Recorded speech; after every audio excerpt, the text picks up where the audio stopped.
Hello, everyone, and welcome. Welcome to Multicultural Issues in Mental Health Counseling. I am your instructor for this term, Dr. Natalie Spencer Gwynn, and I just wanted to make this quick video just to welcome you to the course. Hopefully, everyone, you've settled into this week and you've had an opportunity to review our course room on Blackboard Ultra. I actually have it up. I'm sharing my screen just so that you can see a little bit more, and I can just go through a little bit of some important things that I want to highlight for the course.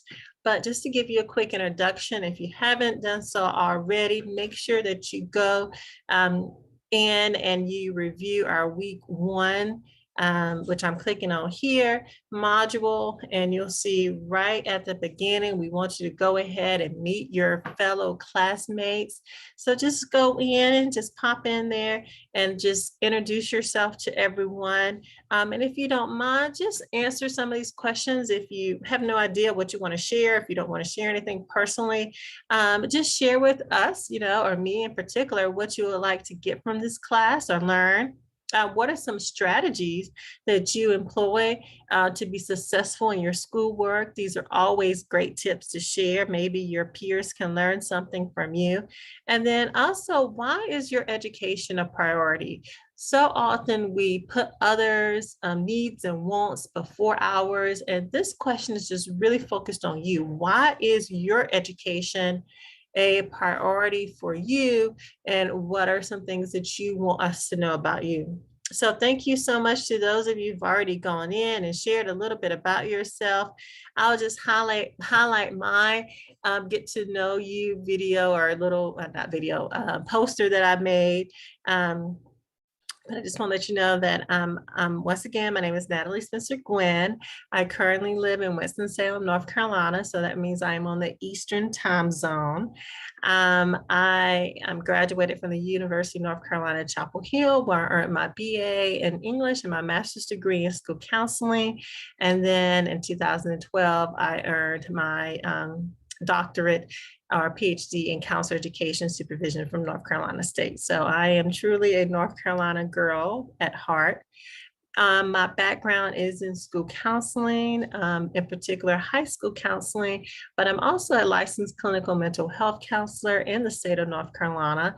And I have enjoyed working with a wide variety of clients in the past, from young children to adults, on a variety of issues ranging from anxiety to depression, school anxiety, grief and loss. And most recently, I've been doing some work with mothers, as I too am a mother, as you can see here.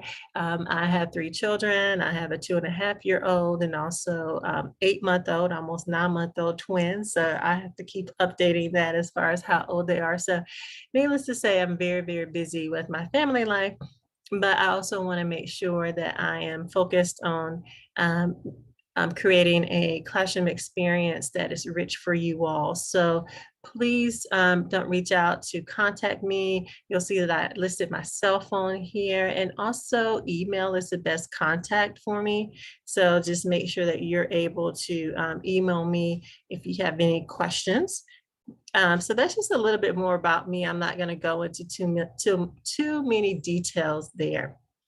I just want to jump back into the class and just open up the syllabus here, just so that we can highlight some major things, because this class might be a little bit different or might be similar to some of the other classes that you've had, and that there is a group project. But the group project, which is a case study, is not is due in week 5. So that's something that I just want to make sure that you are keeping on the forefront. If you've gone in, you'll see that I've already assigned you to your groups. So please take advantage of Blackboard Collaborate if you'd like to use that in order to meet with your groups virtually. There are other options as well, from Zoom to Google to any other, group messaging application or website that you'll like to use, please make sure that you are communicating with your peers. And I will assign you all a case study as we move further along in the term. So just make sure that you are familiar with the syllabus. Your textbook for this course will include the Culturally Alert Counseling, or Culturally Alert Counseling, and that is a comprehensive introduction. So that is the 3rd edition by McGuffey. So just make sure that you are using the right version of our textbook. So for our schedule, please note that assignments are due on Monday. And then initial discussion posts are due on Thursday, and you are required to respond, have 2 required responses that are due by Monday. I definitely recommend that you stay engaged throughout the course. So even though your initial post is due Thursday, and then technically your responses are Monday, please make sure that you are staying actively involved, because we want to make sure that we're keeping those discussions and conversations going in our course room. You'll see that from the actual schedule, the course is broken down into 6 short weeks. And with it being such a short amount of time, there's a great amount of energy that we're cramming into this course, especially for one that's dealing with such a heavy, rich topic such as multicultural issues. This course could probably last a whole year, 16, 17, 18 weeks if we really designed it that way. But just go over the highlights here. Week 1 is just an overview of multicultural counseling. Week 2, we are exploring individual lifespan and lifestyle from a cultural perspective. Week 3, we're really looking at your personal growth and your multicultural competency, especially as we think about your life experiences. Week 4, we're thinking about perspectives and experiences. 5, we're really starting to dive into the counseling issues, and we're thinking about the multicultural counselor and social justice competencies, which are really, really important, and also ethical considerations. And then we're going to wrap everything up by really thinking about competent interventions and how we can use those interventions to work with the diverse populations and diverse clients. You'll see that throughout the course, that there are university resources that you'll find in the course room. And then there are also concept checks that we have. So just make sure that you are, I guess they're kind of like little quizzes, that you're paying attention to those, and that they're just a check for you. In addition, for week 2, you will do the implicit biases test. So there's a link just so that you know how to find that. And then you'll see there's some papers and there's some reflections. We have that cultural plunge reflection that I'll talk about. And then there's the summative assessment, which is your advocacy project. So if we just go through and we start to look at the different assignments, and the assignments are in addition to your weekly discussion post as well. So if we start to look at the papers and the assignments that we have coming up, you'll see week 1, there's the history of the counseling profession, which I think is pretty self-explanatory with that assignment. And I'll go through these assignments a little bit more throughout the week as we get to these certain weeks here. Week 2, this is where you're going to take those implicit biases tests. So like I said, I'm in the student version, so I'm not in my I am not in my view here. I'm trying to see if I can get this to come up so I can see the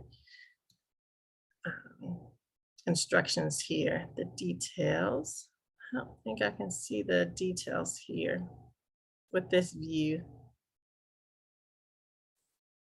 Okay, here we go. I'm sorry about that. So with this particular implicit bias section, you will go to the project implicit, and then you'll take one of the particular you'll take 4 of the implicit association tests. And so this is associated with the Harvard implicit bias test.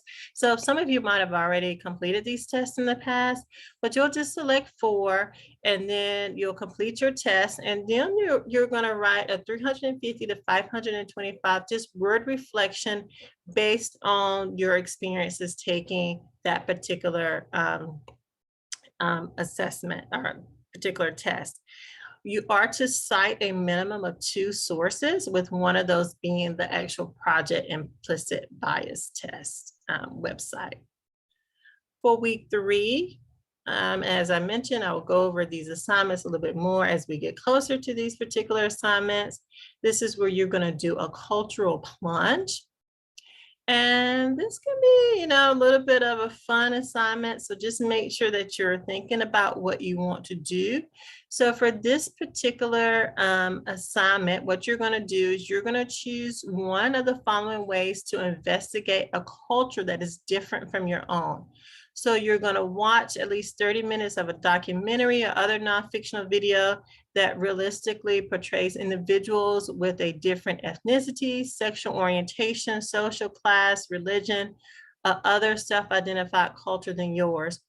Or you can choose to interview someone who is culturally different from you and inquire about their values, practices of their particular culture group.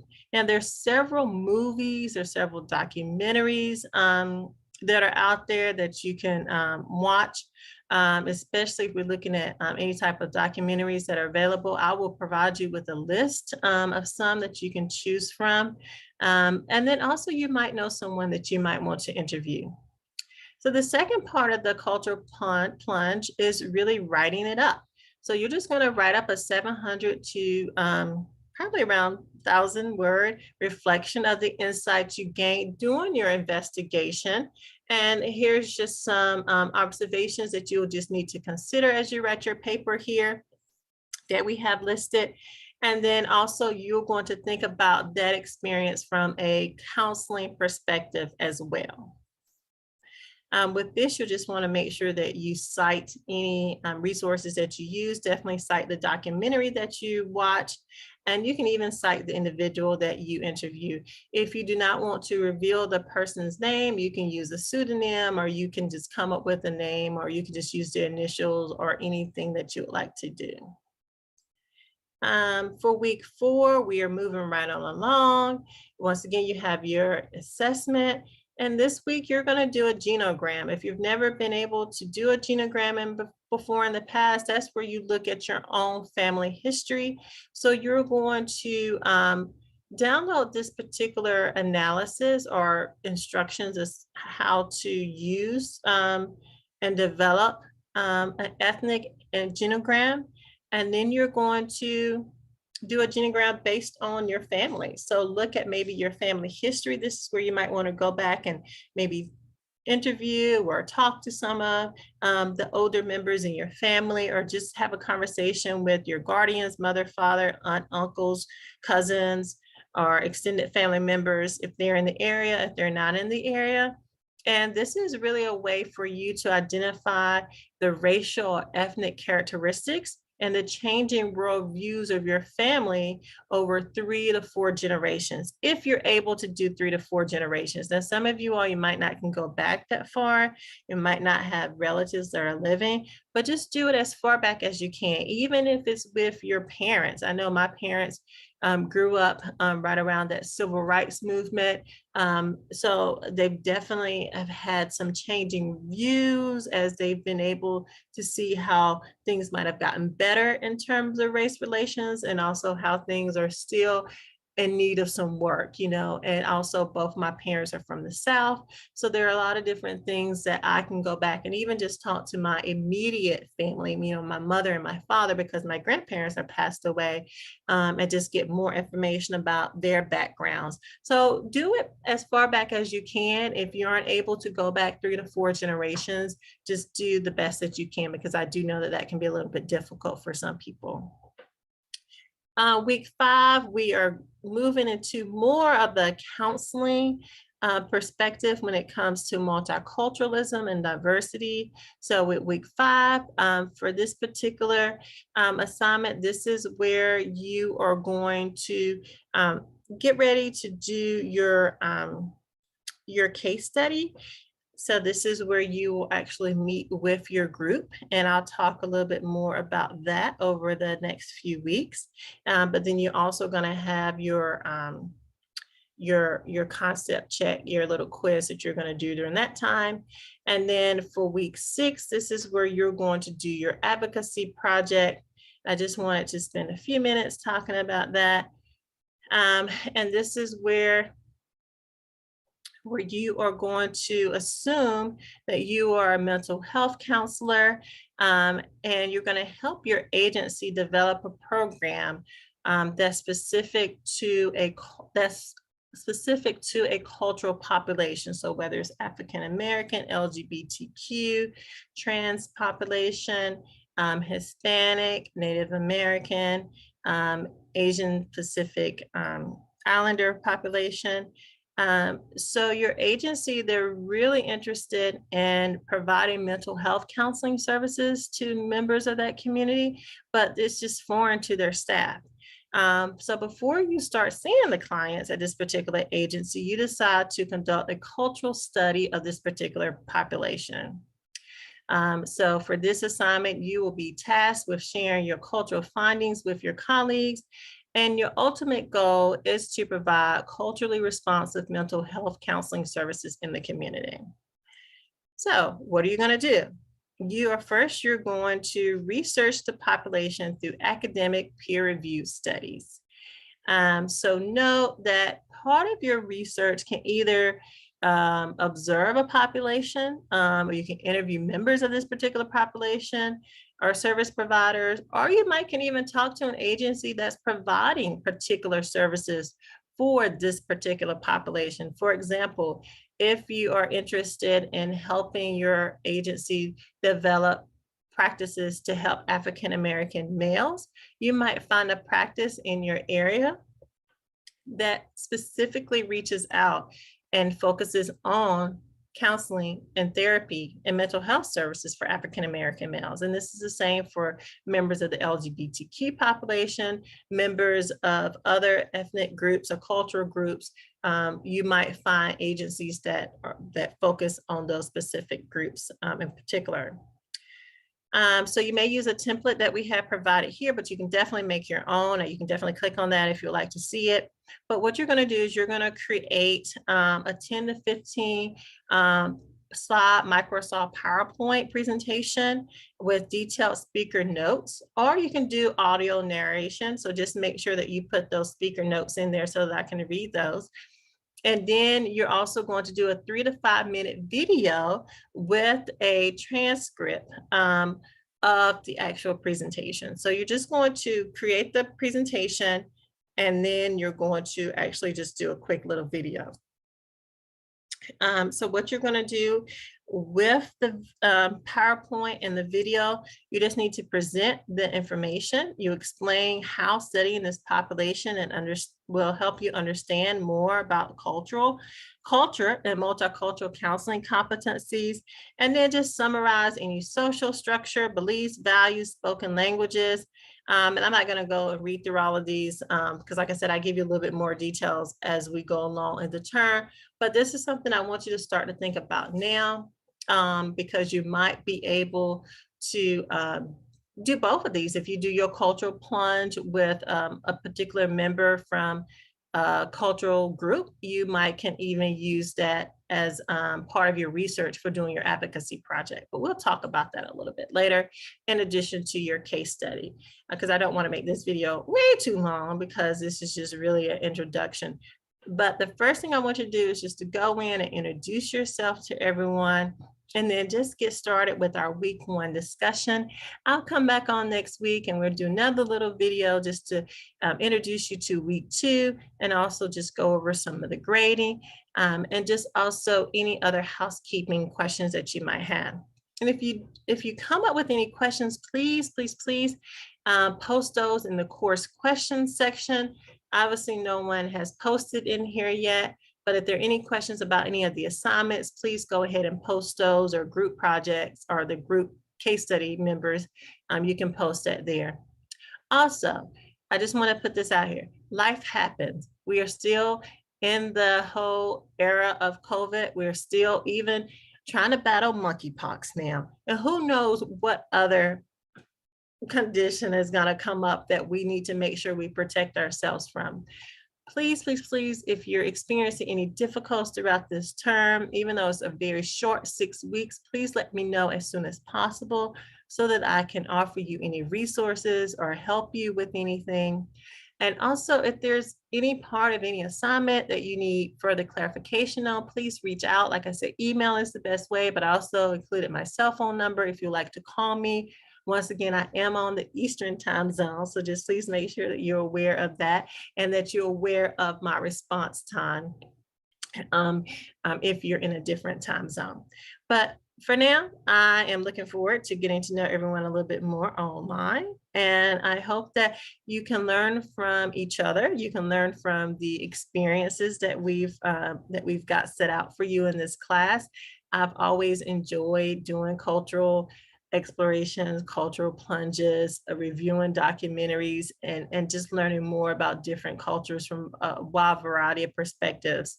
So I hope that you're able to gain a lot of information from this particular course, and we're able to learn from each other. So with that being said, I'll see you online.